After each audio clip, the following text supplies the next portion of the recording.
السلام علیکم دوستو، اردو کلاسک چینل پر خوش آمدید۔ آئیے سنتے ہیں رنگ آسماں قسط نمبر 80۔ واضح سامعین سے امید کی جاتی ہے کہ ویڈیو کو لائک کریں اور چینل کو سبسکرائب بھی کر دیں، شکریہ۔ صبح دم کی روشنی میں علی ریحان اور شازمان پھیلی ہوئی آنکھوں سے ایک طرف کو جھکے ہوئے جہاز کو تکے جا رہے تھے۔ انہیں اپنی آنکھوں پر یقین نہیں آ رہا تھا کہ وہ خود کو جو منزل سے بھٹکا ہوا سمجھے ہوئے تھے، اب وہ ان کے بالکل قریب گویا ان کی آنکھوں کے سامنے تھی۔ لیکن ساتھ ہی نے اپنی قسمت پر نہیں بلکہ ان قزاقوں کی خوش نصیبی پر بھی رشک ہو رہا تھا، کیونکہ وہ بھی انہی کے ساتھ اس جزیرے پر اپنے قدم گاڑ چکے تھے۔ یہ لوگ اسی وقت واپس اپنے لاج پر لوٹ آئے اور اریبا اور کیپٹن جیمز وغیرہ کو یہ حیرت انگیز حقیقت بتائی تو وہ بھی حیرانی کا شکار ہو گئے۔ لیکن ہمیں اب یہاں بے وقت دو محاذوں سے برسر پیکار ہونا پڑے گا، علی ریحان سنجیدگی سے بولا، کیونکہ وہ بدخصلت ڈاکو بھی اسی جزیرے پر موجود ہیں۔ برادر علی، اٹوما اور چری اپا ہمارا کچھ کیا بگاڑ سکتے ہیں؟ ہم ان کی فکر کرنے کے بجائے اپنی پوری توجہ سیاق پر قبضہ جمانے پر مرکوز کرنی چاہیے، شازمان نے جوش بھرے لہجے میں کہا۔ اپنے عظیم مشن کو سامنے پا کر اس کے اندر فوراً ایک جوش کی سی کیفیت اود کر آئی تھی۔ زمان علی بھائی صحیح کہہ رہے ہیں، اریبا نے علی کی تائید میں کہا۔ سیاق پر قبضہ کرنے کا مشن اپنی جگہ اہم ہے، لیکن اٹوما اور چری اپا کے ساتھ ہمیں ان دونوں ساتھی عورتوں امپارا اور بابیلا کو بھی نہیں بھولانا چاہیے، وہ بھی کم نہیں ہے، یہ ہمارے لیے مشکل کھڑی کر سکتے ہیں۔ باوجود اس کے میں یہی کہوں گا کہ ہمیں اپنی توجہ سیاق پر مرکوز رکھنی چاہیے، لیکن ظاہر ہم بحری قزاقوں کی اس ٹولے سے بے خبر ہو کر نہیں بیٹھے رہیں گے۔ زمان نے بدستور اپنی بات پر زور دیتے ہوئے کہا، وہ چاروں اگر ہماری راہ میں آئے تو اب انہیں زندہ نہیں چھوڑیں گے۔ میں مسٹر زمان کی بات کی تائید کروں گا، اچانک کیپٹن جیمز نے کہا۔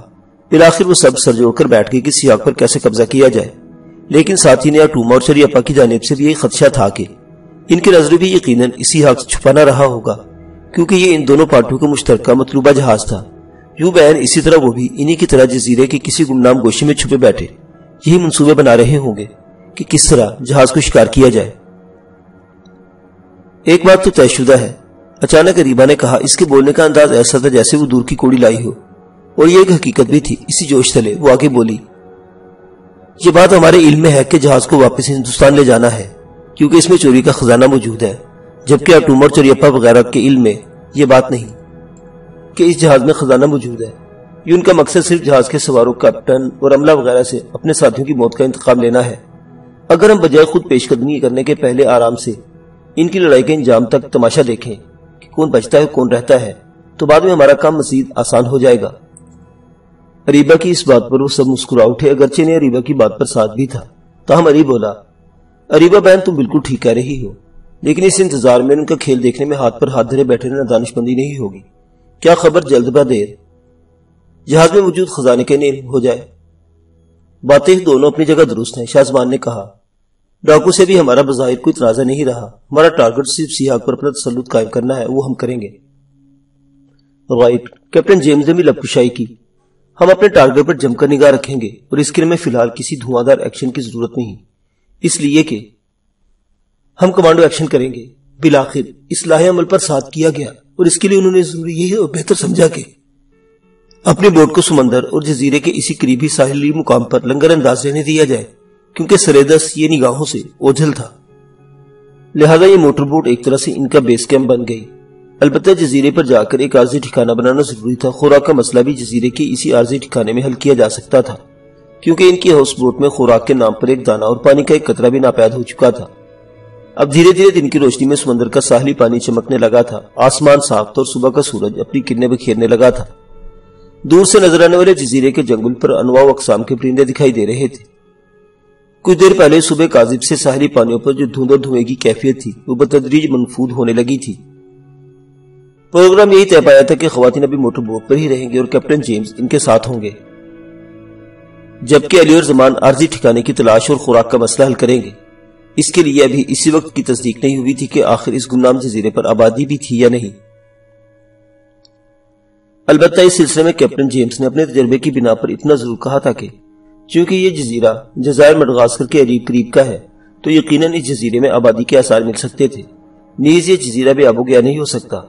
بہرکیف علی اور زمان نے ڈاکو سے چھینی ہوئی تلواریں سنبھالی اور ایک بار پھر پانی میں اتر گئے اور جزیرے کے ریتلے ساحل کا رخ کیا۔ جلدی وہ دونوں جنگل میں تھے، نباتاتی بو ان کی نتھنوں سے ٹکرائی، رنگ برنگے پھول اور سرسبز جنگلی بیلیں اور انواع اقسام کے پھلوں سے درخت لدے ہوئے نظر آئے۔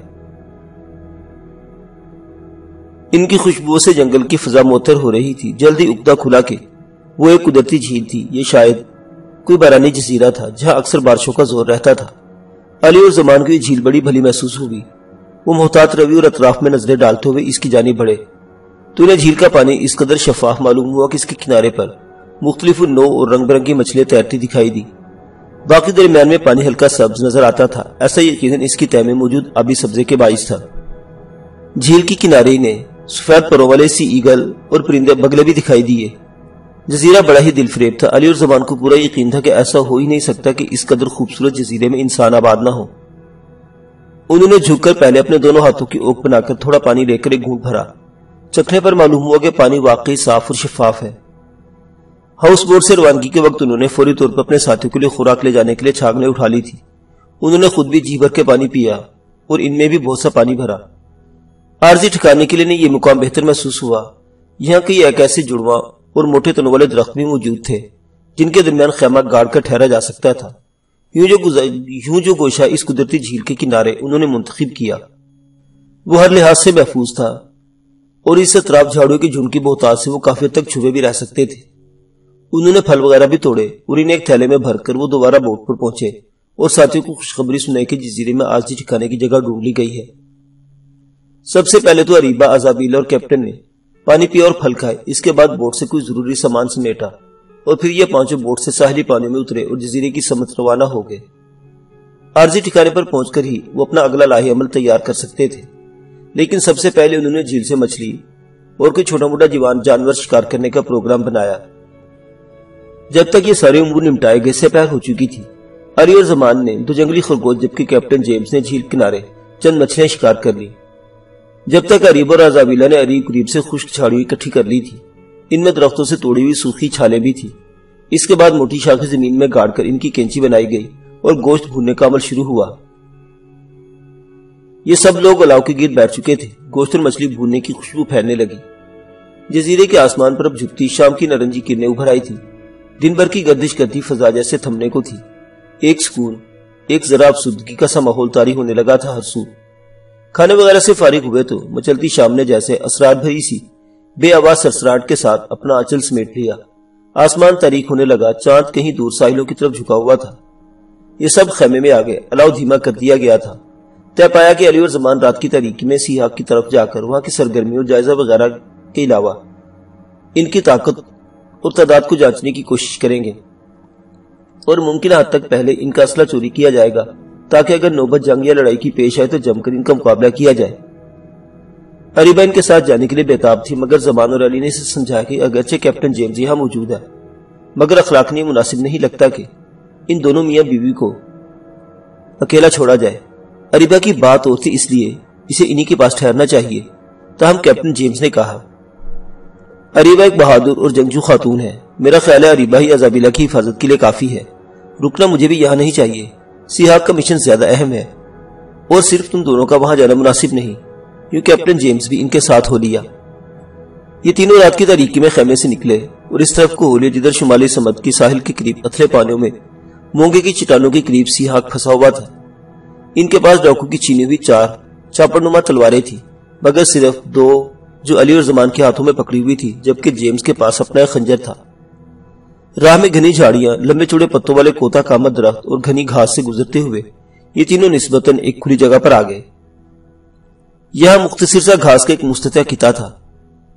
اس کے پار چھدری سی جھاڑیاں تھی۔ وہ تینوں محتاط روی کے ساتھ اور گرد و پیش میں نگاہ ڈالتے ہوئے اسی طرف کو بڑھے، اور اس کے بعد جب یہ سلسلہ بھی پار ہوا تب مرطوب ہواؤں اور سمندری لہروں کے سرسراتے شور نے ان کا استقبال کیا۔ وہ مطلوبہ ساحلی رخ کے نزدیک پہنچ چکے تھے۔ جھاڑیوں کی اوٹ سے انہوں نے سامنے دیکھا جزیرے کے جنوب مشرقی سمت سے پھیلا ہوا مختصر چٹانی سلسلہ یہاں سے ساحل کے ساتھ ساتھ سمندر کے اندر کافی دور تک چلا گیا تھا اور وہاں سے کائی زدہ ہو رہا تھا۔ اسی کے درمیان کھاڑیاں بنی ہوئی تھی اور وہیں سیاق پھنسا ہوا تھا، کیونکہ ایک جانب سے خاصا جھک بھی گیا تھا، لیکن آج قریب سے صحیح معنوں میں اس کا اشر دیکھ کر اندازہ ہوتا تھا کہ وہ کس قدر برباد اور بیکار ہو رہا تھا۔ وہاں کچھ روشنی بھی نظر آ رہی تھی، چند انسانی ہوئلے بھی متحرک دکھائی دیے۔ اس کی حالت تو بے حد خستہ اور خراب ہو رہی ہے۔ اچانک زمان نے سرگوشی کی، ایسا ڈاکوؤں اور طوفان کے مقابلہ کرنے کے سبب ہوا ہوگا۔ علی نے بھی تبصرہ کیا، یقیناً۔ کیپٹن جیمز نے بھی ہولے سے کہا، اور میرا نہیں خیال کہ یہ قابل مرمت بھی رہا ہوگا۔ ایسے میں پھر کس طرح جہاز کو اس عظیم خزانے سمیت ہندوستان پہنچایا جا سکے گا؟ کیپٹن جیمز کی بات علی اور زمان دونوں کے لیے قابل غور تھی، لیکن پھر علی نے تھوڑا غور کرنے کے بعد کہا، پہلے جہاز اور خزانے پر اپنا تسلط قائم کر لیا جائے، اس کے بعد ہی سوچا جا سکتا ہے کہ خزانہ کس طرح یہاں سے پار لگایا جائے۔ میرا خیال اس کام کے لیے ہماری موٹر بوٹ بھی کم نہیں ہے، زمان بولا۔ جیمز کا خیال صحیح ہے برادر علی، ہمیں خزانے اور جہاز تک رسائی کو کامیاب بنانا ہوگا۔ اس جہاز میں کتنے افراد کا حملہ ہو سکتا ہے تمہیں تو معلوم ہی ہوگا کیپٹن جیمز، علی نے کہا۔ کم از کم 10 سے 15، جیمز نے جواب دیا۔ اس کے علاوہ چند ایک اہم شخصیات بھی اس میں موجود رہتی ہیں۔ میرے خیال میں ان کی تعداد 3-4 سے زیادہ نہیں ہوگی، جن میں کچھ کا تعلق برٹش آرمی اور چند ایک کا بیگم پیلس سے تعلق رکھتے ہیں۔ یہ ہندوستان کا یہ بیش قیمت اور نادر نایاب مگر چوری شدہ خزانہ انہی مذکورہ شخصیات کی زیر نگرانی افریقہ کے ساحلی راستوں سے انگلستان پہنچایا جا رہا ہے۔ زمان کے منہ سے برآمد ہوا۔ کسی خیال کے تحت اس نے جیمز سے ایک مزید سوال کرنا ضروری سمجھا، بولا، ان مذکورہ برٹش آرمی اور بنگم پیلس سے تعلق رکھنے والی شخصیات کی موجودگی میں کیا تمہارا ہمارے ساتھ یہ مشن انجام دینا مناسب ہوگا؟ علی ریحان بھی زمان کی طرح جیمز کے چہرے کی جانب تکنے لگا۔ یہ سوال جیمز کے لیے اہم تھا۔ وہ ہولے سے مسکرا کر بولا، میں تمہارے سوال کا مطلب سمجھ رہا ہوں gentleman, but don't worry about it. جو چیز غلط ہے وہ غلط ہے۔ میں بغیر کسی جانبداری کے اس مشن میں ساتھ رہوں گا جب تک کہ چوری کا یہ خزانہ بطور امانت واپس ہندوستان نہیں پہنچا دیا جاتا۔ سوچ لو، اگر ان میں سے کوئی زندہ بچ گیا اور اس نے تمہاری شکایت کر دی تو تمہیں برٹش سرکار سخت سزا بھی دے سکتی ہے، علی بولا۔ مجھے اس بات کی پرواہ نہیں، ویسے بھی میں فارغ کرنے کی طاقت رکھتا ہوں، ویسے بھی میں دفاع کرنے کی طاقت رکھتا ہوں، کیونکہ یہ ایک گریٹ روبری کے زمرے میں آتی ہے، اور جو انگلستان کے لیے ایک بدنما داغ کے سوا کچھ نہیں۔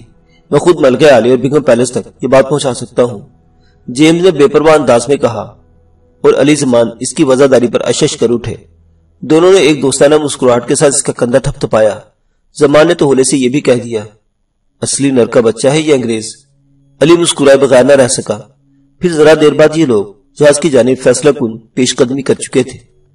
علی ریحان، شاہ زمان اور کیپٹن جیمز کے ساحل کی جانب روانہ ہونے کے بعد اریب اور عزیز اللہ خیمے کے اندر محدود ہو گئی تھی۔ خیمے کے باہر الاؤ دھیرے دھیرے مان پڑنے لگا تھا۔ رات بتدریج گہری ہوتی جا رہی تھی۔ ہر سو دل دھڑکا دینے والا سکوت طاری ہو چکا تھا۔ عذابیلہ ان حالات سے مختوش دکھائی دیتی تھی، لیکن اریبا کا معاملہ اور تھا۔ برعکس اس کے وہ خاصی پرجوش تھی۔ اس کی وجہ یہی تھی کہ وہ اپنے مشن کے قریب تھے۔ پہلے وہ بھی ان حالات سے تھوڑا مایوسی ہو گئی تھی، کیونکہ یہ مشن خالصتاً اسے اور شاہ زمان کو سونپا گیا تھا، اور یوں وہ دونوں اب تک اپنی جانیں جوخم میں ڈالے ہوئے تھے۔ اگرچہ بعد میں اس مشن میں علی ریحان اور کیپٹن جیمز بھی شامل ہو گئے تھے، تاہم وہ پر امید تھی کہ ان کا یہ اہم اور نیک مقصد کامیابی سے ہمکنار ہو سکتا ہے۔ وہ عذابیلہ کو بھی تسلی دیتی اور اس سے باتیں کر اس کا دل بھی بہلانے کی کوشش کرتی۔ اچانک عذابیلہ چونکی۔ تم نے ایک آواز سنی؟ اس نے ہراساں لہجے میں اریبا سے کہا۔ کیسی آواز؟ اریبا نے قدرے چونک کر پوچھا۔ ابھی خیمے سے باہر ایک آواز ابھری تھی، جیسے خشک جھاڑیوں پر کوئی چل رہا ہو۔ عذابیلہ نے بتایا۔ خیمے کے اندر آتی بھی تاروں بھرے آسمان کی مدھم سی روشنی میں اس کا خوبصورت معصوم چہرہ خوف سے مرتعش دکھائی دیا۔ اریبا یہی سمجھی تھی کہ یہ اس کا وہم ہوگا، مگر جب اس نے بھی تھوڑا سا غور کیا تو وہ بھی چونکے بغیر نہ رہ سکی۔ خیمے کے باہر قریب میں ہلکی سی سرسراہٹ ابھری تھی، مگر وہ بالکل خوفزدہ نہیں تھی۔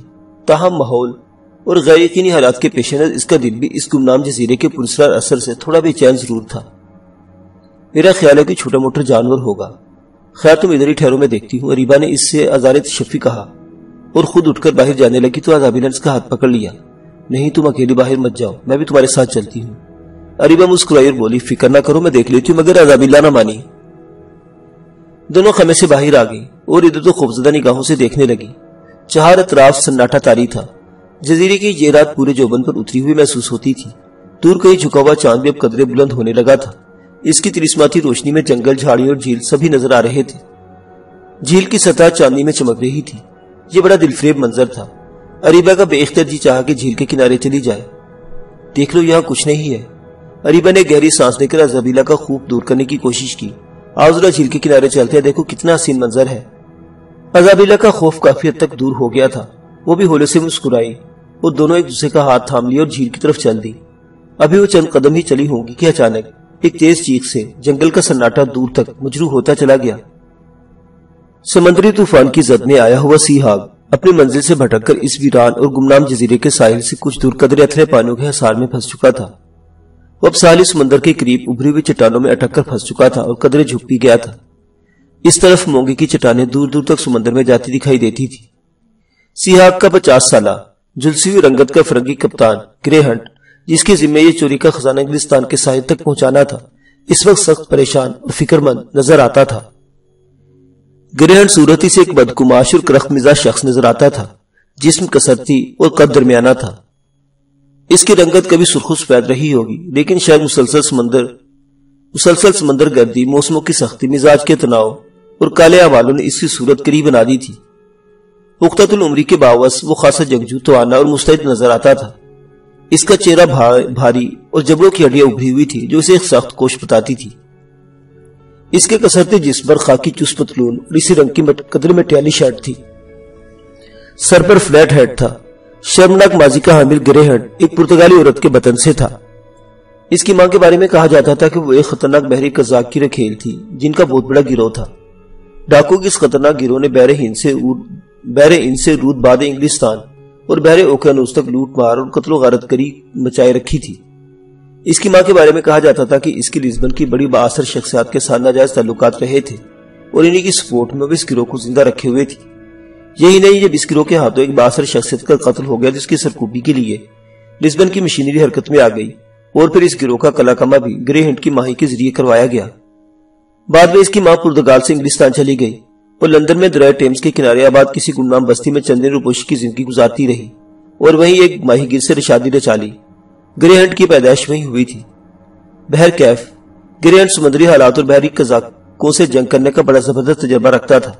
یہی وجہ تھی کہ طوفان کے دوران ہی جب اسے اٹوما کے گروہ سے نبرد و آزما ہونا پڑا تو اس نے ان کے چھکے چھڑا دیے، ان کا جہاز بھی تباہ کر ڈالا اور کئی ڈاکو بھی ہلاک کر ڈالے تھے۔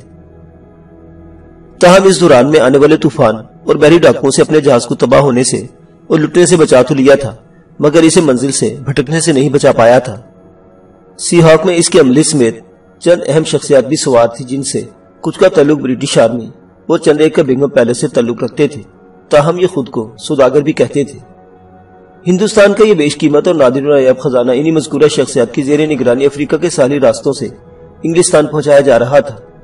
اس وقت وہ سب گرے ہنٹ کے رحم و کرم پر تھے، لیکن انہیں گرے ہنٹ پر پورا اعتماد تھا کہ وہ انہیں اپنے تجربے کی بنا پر اس مصیبت سے نکال لے گا۔ گرے ہنٹ شراب کا رسیا تھا، 2 فٹ گہرا 1 فٹ چوڑا 24 پیپا اس نے پورا شراب سے بھر رکھا تھا۔ گرے ہنٹ ایک سخت گیر کپتان مشہور تھا۔ اپنے عملے سے وہ کسی قسم کی رعایت نہیں برتتا تھا، بلکہ بسا اوقات تو وہ ان کی پٹائی بھی لگا دیا کرتا تھا۔ اہم شخصیات کو تسلی دینے کے بعد وہ اپنے 15 افراد کے عملے کو کچھ ضروری ہدایات دینے میں مشغول تھا۔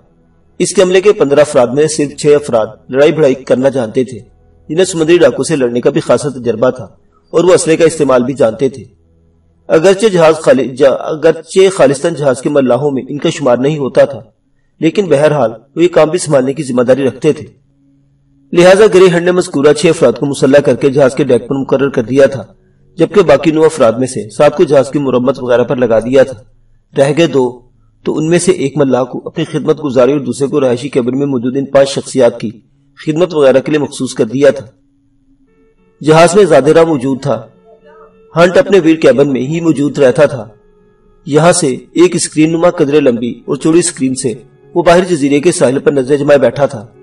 اس کے قریب شراب کی ربڑ کی سراہی موجود تھی اور تھوڑی تھوڑی دیر کے بعد اس کے گھونٹ بھر کے سامنے اسکرین سے پار دیکھ رہا تھا۔ اس وقت اس کے خاکستری چہرے پر تفکر و تشویش کے آثار نمایاں تھے، جبڑے بھیچے ہوئے تھے جس کے باعث رگیں کھچی ہوئی تھی۔ ویل کیبن میں روشنی تھی، وہاں 2 بلب روشن تھے۔ بعد میں اس نے بجلی کی بچت کے لیے خود آف کر دیا تھا، کیونکہ جہاز کا انجن خراب ہو کر بند ہو چکا تھا، اس لیے چارجنگ سسٹم منقطع ہونے کی صورت میں بجلی کی کمی کا مسئلہ بھی درپیش ہو سکتا تھا۔ یہ ہدایت اس نے دوسروں کو بھی کر رکھی تھی کہ کم از کم بجلی کم خرچ ہو اور جو جمع شدہ ہے اسی سے کام چلایا جاتا رہے۔ ایسے میں ایک ٹھگنی مگر گھٹی ہوئی جسامت کا بنگالی ہندو راجن اندر داخل ہوا۔ اس کے چمکتے جس پر محض ایک کالی آستینوں والی صدری تھی، نیچے اس نے ملاحوں والی کھلی ڈلی شلوار پہن رکھی تھی۔ اندر داخل ہوتے اس نے مؤدبانہ انداز میں گرے ہنٹ سے مخاطب ہو کر کہا، جناب، اندر صاحب لوگوں کے کمرے میں آپ کو بلا رہے ہیں۔ گرے ہنٹ نے چڑھی ہوئی تیوریوں سے اس کو گھورا اور اسی لہجے میں بولا، پتہ ہے مجھے کیوں بلا رہے ہیں؟ کہہ دو ان سے، میں مصروف ہو جاؤ۔ جناب وہ لوگ اس نئی صورتحال پر سخت پریشان ہو رہے ہیں، راجن نے ڈرتے ڈرتے بتایا۔ پریشان ہو رہے تو میں کیا کروں؟ ہم کیا خوش ہیں؟ ہمیں فکر نہیں؟ وہ برہمی سے بولا۔ جا کر ان سے کہہ دو بار بار مجھے بلا کر پریشان نہ کرے، کل سے جہاز کی روانگی، کل جہاز کی مرمت کا کام شروع ہوگا اور پھر یہاں سے روانگی کی کوشش کروں گا۔ راجن الٹے پیروں واپس لوٹ گیا۔ گریہن نے سراہی سے منہ لگا لے ایک بڑا سا گھونٹ بھرا اور آستین سے بہتی باتیں صاف کی۔ وہ اس وقت بہت چڑچڑا ہو رہا تھا، ایک تو اس لیے کہ اسے بمبئی کے اس ٹریزر آئی لینڈ نامی جزیرے سے اچانک اور ہنگامی حالات میں روانہ ہونا پڑا تھا، جس کے سبب ایک تو وہ اپنی انڈین سانولی محبوبہ کانتا کو نہ لے سکا تھا جس نے وقت مقررہ پر آنے کا وعدہ اس سے کر رکھا تھا، دوسرے وہ شراب مزید نہیں رکھوا سکا تھا۔ 24 ڈول میں جو شراب رکھی ہوئی تھی وہ سب کام میں لائی جا رہی تھی اور گریہن نہیں جانتا تھا کہ شراب کا یہ ذخیرہ کب تک اس کا ساتھ دے گا، کیونکہ یہاں وہ سب غیر یقینی حالات کے شکار تھے۔ نہ جانے کتنے دن اس گمنام جزیرے پر رہنا پڑتا۔ اس پر متضاد جہاز میں سوار معتبر شخصیت اس کے لیے الگ درد سر بنی ہوئی تھی۔ اب وہ کیا بتاتا؟ بار بار انہیں سلیہ دے کر گریہن خود بھی چڑچڑا ہو گیا تھا۔ پھر سکرین سے پلٹ کر وہ میز پر آن بیٹھا۔ یہاں کمپاس، نقشہ، قلم اور کاغذ موجود تو اس پر جھک گیا۔ تھوڑی دیر گزری تھی کہ اس کے کیبن کا دروازہ کھلا۔ وہ اس وقت میز پر جھکا ہوا سر اٹھا کر دیکھ کر اس کا منہ بن گیا۔ وہ کونن ڈائل نامی ایک پختہ تن عمر شخص تھا۔ وہ بڑے روز سے اپنا تعلق بنگم پیلس سے بتاتا تھا۔ اس کی بیوی ریٹا بھی ساتھ تھی۔ وہ ایک 35-40 بھرے بھرے جسم اور بدن اور پرکشش خد و خال کی عورت تھی۔ زیادہ حسین تو اسے نہیں کہہ سکتے تھے، مگر قبول صورت تھی۔ چہرہ گول تھا اور آنکھیں قدرے چھوٹی، بال ہلکے سرخ رنگ کے تھے، انداز و اتوار دلبرانہ تھے، خاصی آزاد خیال اور شراب کی رسیا۔ یہ جوڑا بے اولاد تھا۔ اس نے گھٹنوں سے نیچے تک لمبا سکرٹ اور ہلکے گرے رنگ کا بلاؤز پہنا ہوا تھا۔ تاڑنے والے پرانے شکاری یا پرانے پاپی اس کے گورے اور بھرے بھرے شانوں اور باہوں میں خاص قسم کا گداس پن محسوس کیے بغیر نہیں رہ سکتے تھے۔ وہ مزاجن بھی کچھ شوقین ٹائپ عورت تھی، مصیبت سے جلد گھبرا کے سفر ڈال دینے والی۔ ایک تیسرا آدمی بھی ان کے ساتھ تھا جس کی گردن کچھ زیادہ ہی تنی ہوئی تھی۔ وہ آرمی کی وردی میں تھا۔ یہ جوزف تھا اور خود کو برٹش آرمی کا میجر بتاتا تھا۔ عمر اس کی بھی 50 سے متجاوز ہی تھی۔ رنگت دبی دبی سی تھی، صحت البتہ اچھی اور قد قدرے دراز تھا، مگر سیاہ کے کپتان گریہنٹ سے زیادہ کسرتی جسم اور قد و کاٹ کا نہ تھا۔ گریہنٹ کا منہ ریٹا کو دیکھ کر کچھ زیادہ نہیں بن سکتا تھا، مگر ساتھ ہی اس کے شوہر کونن ڈائل اور آرمی افیسر جوزف بھی تھے۔ کونن ڈائل نے منہ میں پائپ دبا ہوا تھا، وہ تمباکو پینے کا عادی تھا، لہذا وہ بھی ایک سرسری سی بیزار کو نگاہ ان تینوں پر ڈال کر میز پر جھک گیا۔ اس نے اب ان کی تعظیم میں اٹھ کر کھڑے ہونے کی بھی زحمت نہیں کی تھی۔ مسٹر گرے، ہم سب بہت پریشان ہیں۔ سمجھ نہیں آتا کہ آپ جیسا تجربے کار کپتان اتنے بڑے جہاز کو طوفان سے نہ بچا سکا اور یہاں ایک گمنام جزیرے کے ساحل پر آ پھنسا۔ کونن ڈائل نے منہ میں دبے پائپ کا گہرا کش لگاتے ہوئے گرے ہنٹ کو مخاطب کر کے کہا۔ گرے ہنٹ نے سر اٹھا کر ان کی جانب دیکھا اور اکھڑے ہوئے لہجے میں بولا، طوفان سے بچ کر ہی ہم یہاں آن بھٹکے ہیں، ورنہ جس نوعیت کا طوفان تھا وہ ہمارے جہاز کو تنکی کی مانند اڑا دیتا۔ شکر کرو کہ جہاز غرق ہونے بچ گیا اور یہاں آن پھنسا۔ لیکن اب کیا صورتحال ہے؟ اس بار کونن کی بیوی ریٹا نے اسے سوال کیا۔ اس نے آج اپنے بالوں میں خوبصورت سا پھولدار رومال باندھ رکھا تھا۔ گرے ہنٹ آج زیادہ ہی چڑچڑا ہو رہا تھا۔ اس بار اس نے ریٹا کو بھی سیدھے منہ سے جواب نہیں دیا، اسی طرح بولا، مسز ڈائل، آپ لوگ دیکھ ہی رہے ہیں کہ میں ہاتھ پر ہاتھ دھرے نہیں بیٹھا ہوں، نقشے اور کمپاس کی مدد سے راستہ تلاش کر رہا ہوں۔ لیکن کیا جہاز اس قابل ہے کہ راستہ پانے کے بعد اس گمنام جزیرے کے ساحل سے نکل کر دوبارہ اپنی منزل کی جانب نکل سکے گا؟ یہ جوزف تھا۔ گرے ہنٹ نے اس کی طرف بھی کڑی نظروں سے دیکھا اور حتی المقدور اپنی آواز اور لہجے کو دھیما رکھتے ہوئے بولا، ضرور، کل سے جہاز کی مرمت کا کام شروع کر دیا جائے گا۔ 10 سے 15 دن لگ جائیں گے۔ 10 سے 15 دن؟ صبح بدن ریٹا نے حیرت امیز پریشانی سے اپنی آنکھیں پھیلا کر کہا، اتنے دن ہم یہاں ساحل پر کیا کریں گے؟ جزیرے کی سیر کریں۔ ویسے جزیرہ کچھ زیادہ بھی برا نہیں، کافی ہرا بھرا اور دل بہلانے کے لیے اچھا ہے، گرے ہنٹ نے طنزیہ مسکراہٹ سے کہا اور دوبارہ میز پر جھک گیا۔ کونن ڈائل نے اس سے کچھ کہا تھا، مگر گرے ہنٹ نے کوئی توجہ نہ دی اور اپنے کام میں مشغول رہا، جس کا صاف مطلب تھا کہ اب وہ کسی سے بات کرنے کے موڈ میں نہیں، لہٰذا وہ تینوں واپس لوٹ گئے۔ معزز سامعین حضرات، یہ داستان ابھی جاری ہے، بقیہ واقعات اگلی قسط میں دیکھتے رہیے اردو کلاسک۔ اللہ حافظ۔